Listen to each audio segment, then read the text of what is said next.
मैं भारत को भारतीयता की मान्यता के आधार पर फिर से खड़ा करना चाहता हूं, उस काम में लगा हूं। तो मैं आपको आपकी जिंदगी के लिए छोटे छोटे कुछ 4 नियम बताना चाहता हूं, और ये 4 नियम का पालन आप सब करिए। मैं आपको विनम्रतापूर्वक लेकिन विश्वास से कहता हूं कि ये 4 नियम का जो भी पालन करेगा, जिंदगी में बीमारी और रोग उसको कभी आएंगे नहीं। आप भी अगर ये पालन करेंगे तो बहुत अच्छा होगा। मैं भी करता हूं मेरे जीवन में। मैं पिछले 15 वर्षों से योग प्राणायाम करता हूं, उसके साथ कुछ नियम मैंने बनाए हैं, वो नियम का पालन करता हूं और वही नियम आपको बताना चाहता हूं। स्वामी जी पालन करते हैं, मैं करता हूं, हमारे लाखों योग शिक्षक करते हैं, और इन नियमों का पालन करने से हमको इतना लाभ हुआ है कि कभी बीमारी आती नहीं। 15 साल से मैंने हर बार मेरा बीपी चेक किया, नॉर्मल है, शुगर नॉर्मल है, ट्राइग्लिसराइड्स नॉर्मल है, कोलेस्ट्रॉल नॉर्मल है। पिछले 15 साल में कभी सर्दी जुकाम भी नहीं हुआ, गला भी नहीं बैठा, कभी हॉस्पिटल नहीं देखा, कभी डॉक्टर के पास नहीं गए, क्योंकि जरूरत नहीं पड़ी। और वो जरूरत नहीं पड़ी क्योंकि हम निरोगी हैं, स्वस्थ हैं। ये निरोगी और स्वस्थ होने के लिए आयुर्वेद की एक छोटी सी जानकारी आपसे मैं शेयर करना चाहता हूं। आयुर्वेद में यह कहा गया है कि किसी भी व्यक्ति को निरोगी होना है, रोगमुक्त होना है, तो अपने जीवन में 3 बातों का ध्यान रखे।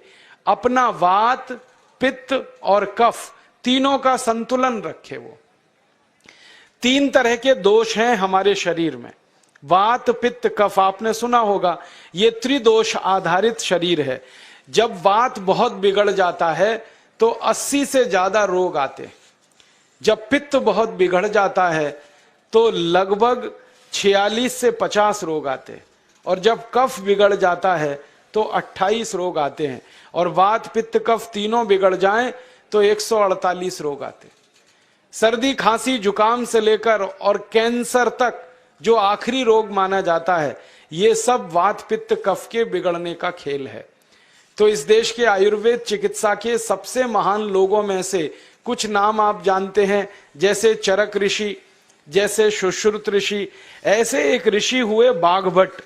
बाघभट्ट ऋषि ने एक पुस्तक लिखी है, उसका नाम है अष्टांग हृदयम, और एक पुस्तक लिखी है, उसका नाम है अष्टांग संग्रहम। इन दोनों पुस्तकों में उन्होंने 7000 नियम बताए हैं। उनमें से 4 बताता हूं, अच्छे लगे तो आज से ही पालन करो और दूसरों को भी बताओ, ताकि कोई भी इन नियमों का पालन करे तो बीमार ही ना पड़े। ये चारों नियम हैं वात, पित्त और कफ को संतुलित रखने के लिए। अब वात, पित्त, कफ तीनों एक साथ आपके संतुलित रहें तो उसके लिए पहला नियम है खाना खाने के तुरंत बाद पानी नहीं पीना। ये पहला नियम है। आप बोलेंगे ये तो बड़ी मुश्किल बात है, खाना खाते ही पानी पीते हैं हम तो सबके सब, और बिना पानी पिए खाना ही नहीं खाते। कई लोग तो खाने से ज्यादा पानी पीते हैं, खाना कम खाते हैं, पानी ज्यादा पीते हैं। ये खाना खाने के बाद पानी कभी भी नहीं पीना, क्योंकि महर्षि बाघभट्ट कहते हैं भोजनांते विषम वारी, माने भोजन के अंत में पानी पियो तो जहर के पीने के जैसा है। इसलिए वो कहते हैं कभी भी खाने के तुरंत बाद पानी मत पियो। अब आप मुझे पूछोगे क्यों नहीं पिए, कारण बता दो। कारण मैं बताना चाहता हूं सरल भाषा में। हम जब खाना खाते हैं ना तो पेट में सारा खाना इकट्ठा होता है। पेट में एक स्थान होता है, उसको हम कहते हैं जठर। संस्कृत में, हिंदी में जठर कहते हैं, अंग्रेजी में उसको एपिगैस्ट्रियम कहते हैं, हिंदी में कुछ लोग उसको आमाशय भी कहते हैं। ये जठर छोटा सा स्थान है। आपके पेट में नाभि है ना, उसके लेफ्ट साइड में बाईं तरफ छोटा सा स्थान है। सारा खाना आपका इसी स्थान पर आता है। जो भी आप खाते हो, रोटी, चावल, दाल, सब्जी, दूध, दही, कुछ भी खाओ, सब कुछ जठर में आता है। अब जठर में जैसे ही खाना इकट्ठा होता है तो उसमें आग जलती, और उस आग को कहते हैं जठर अग्नि। मिला के बोल देते हैं जठराग्नि। आप जैसे ही खाना खाते हो, पेट में जठर में अग्नि जलती है, वो अग्नि खाने को पचाती है, और अग्नि खाने को ऐसे ही पचाती है जैसे रसोई घर की अग्नि खाने को पकाती है। आपके रसोई घर में आप अग्नि जलाओ, उसके ऊपर दूध रख दो, दूध में थोड़ा चावल डाल दो, अग्नि जब तक जलती रहेगी खीर तब तक बनती रहेगी। आप घर में अग्नि जलाओ, उसके ऊपर पानी रख दो, उसमें दाल डाल दो, दाल की पकने की क्रिया तब तक चलेगी जब तक अग्नि जलेगी। ऐसे ही पेट में होता है, जैसे ही आपने खाना खाया पेट में अग्नि जलती है, और जब तक अग्नि जलती है तो खाने के पचने की क्रिया चलती है। जैसे रसोई घर में खाना पकाते हैं वैसे ही पेट में भी खाना पकता है, इसी को हम पचने की क्रिया कहते हैं, अंग्रेजी में उसको डाइजेशन कह देते हैं। तो आपने खाना खाया, पेट में अग्नि जल गई, अब वो खाने को हजम करेगी, पचाएगी। अब मुझे एक प्रश्न का उत्तर दो आप, कि जैसे ही आपने खाना खाया पेट में अग्नि जल गई और वो खाने को पचा रही है, तुरंत आपने गट गट गट गट पानी पी लिया, और खूब ठंडा पानी पी लिया, बर्फ मिलाया हुआ पानी पी लिया, फ्रिज का पानी पी लिया। क्या होने वाला है? अग्नि जलेगी कि बुझेगी? अग्नि के ऊपर पानी डालो तो अग्नि और पानी की दोस्ती नहीं है, दुश्मनी है। पानी अग्नि को बुझा देता है। तो आपने खाना खाया, अग्नि जली, पीछे से गटगट पानी पी लिया, अब अग्नि शांत हो गई, अब खाना पचेगा नहीं, तो वो पेट में पड़ा पड़ा सड़ेगा, और सड़ा हुआ खाना 100 से ज्यादा विष पैदा करेगा, और वो 100 विष आपकी जिंदगी को नरक बना देंगे, और जिंदगी भर आप बीमार पड़े रहेंगे। आपको मालूम है, कई लोग कहते हैं मुझे पेट में बहुत गैस बनती है। ये गैस उन्हीं को बनती है जिनका खाना हजम नहीं होता। कोई लोग कहते हैं कि मुझे पेट में जलन होती है, ये जलन उन्हीं को होती है जिनका खाना पचता नहीं। कोई कहते हैं कि मेरे पेट में एकदम गुम हो जाता है, फूल जाता है, ये सब वो लक्षण हैं जब खाना पचता नहीं। तो खाना पचेगा नहीं तो सड़ेगा, सड़ेगा तो विष पैदा करेगा, और वो विष आपको बीमार करेंगे। इसलिए महर्षि भागवत ने कहा, खाना खाते ही पानी मत पियो। समझ में आया? फिर आप बोलोगे कितनी देर तक नहीं पिए? कम से कम 1 घंटे तक। 1 घंटे बाद पानी पियो। आप बोलोगे जी 1 घंटा क्यों? ये जो अग्नि जलने की क्रिया है ये लगभग 1 घंटे तक ही चलती है पेट में, उसके बाद अग्नि अपने आप शांत हो जाती है, उसके बाद पानी पी लो। तो खाना अगर 10 बजे खाया तो 11 बजे पानी पियो, 11 बजे खाया तो 12 बजे पियो, 12 बजे खाया तो 1 बजे पियो, 1 घंटे बाद पानी पियो। अब आपके मन में यह सवाल आ सकता है कि खाना खाने के पहले पी लें क्या? हाँ पी लो, 40 मिनट पहले पेट भर के पानी पी लो। 10 बजे खाना खाना है, 9:20 पे खूब पानी पी लो, जितना पी सकते हो। 11 बजे खाना खाना है, 10:20 पे पी लो, खूब पानी पी लो, 40 मिनट पहले। आप और एक सवाल पूछ सकते हो कि अच्छा ठीक है, खाने के बाद पानी तो नहीं पिएंगे, कुछ और पी सकते हैं क्या पानी को छोड़कर? तो उसके लिए भागवत जी कहते हैं कि खाने के तुरंत बाद अगर पीना है तो दही की लस्सी पियो, मट्ठा। खाने के बाद अगर तुरंत पीना है तो फलों का रस पियो, गन्ने का रस पी लो, संतरे का रस पी लो, मौसमी का रस पी लो, अनार का रस पी लो। अब आप कहोगे ये सब महंगी महंगी चीजें बता रहे हैं, गन्ने का रस, संतरे का रस, अनार का रस, पैसे तो है नहीं। तो सबसे सस्ता रस है नींबू का ही रस पी लो, शिकंजी बना के पी लो, वो तो सबसे सस्ता है। तो खाना खाने के बाद या तो दही की लस्सी पियो या रस पियो। और एक तीसरी चीज है, दूध पी सकते। तो खाने के तुरंत बाद पीना है तो दही की लस्सी या मट्ठा, खाने के तुरंत बाद पीना है तो कोई फल का रस, खाने के तुरंत बाद पीना है तो दूध। पानी 1 घंटे बाद पियो।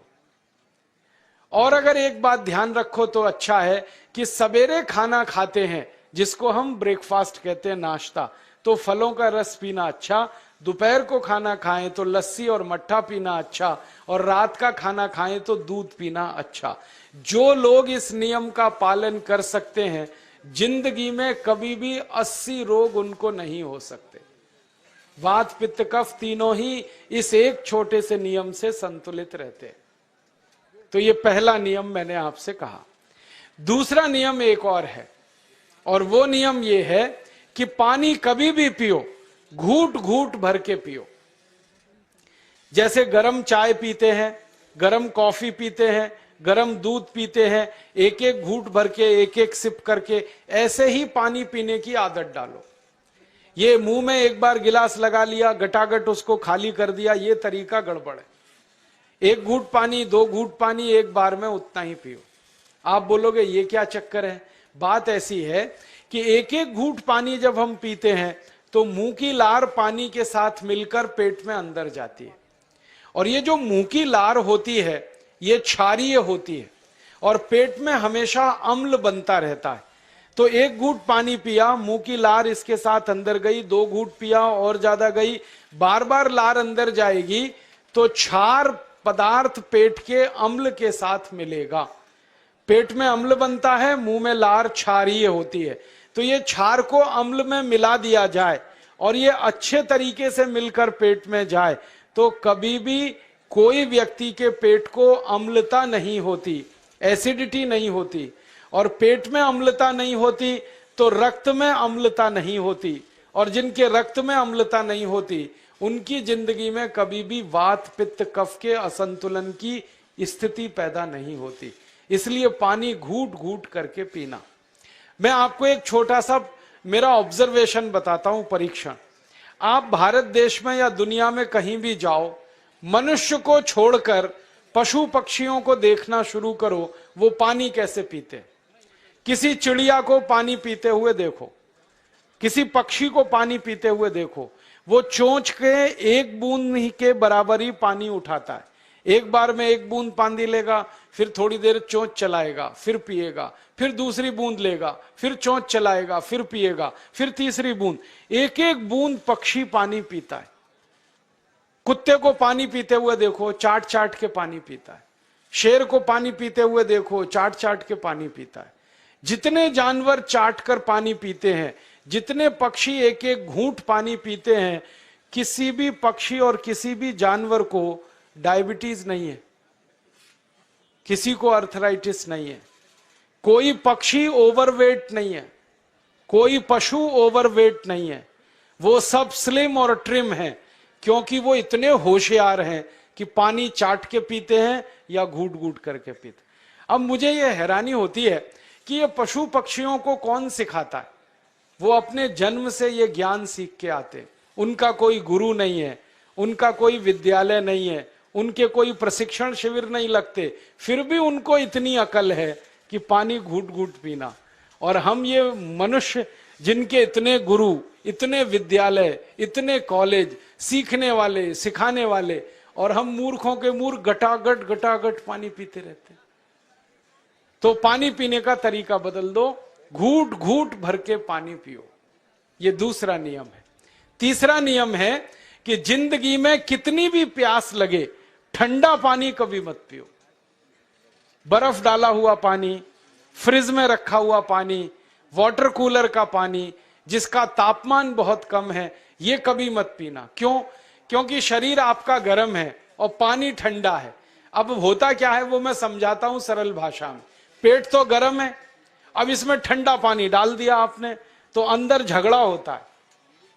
और झगड़ा क्या होता है? या तो पानी पेट को ठंडा करेगा या पेट पानी को गर्म करेगा।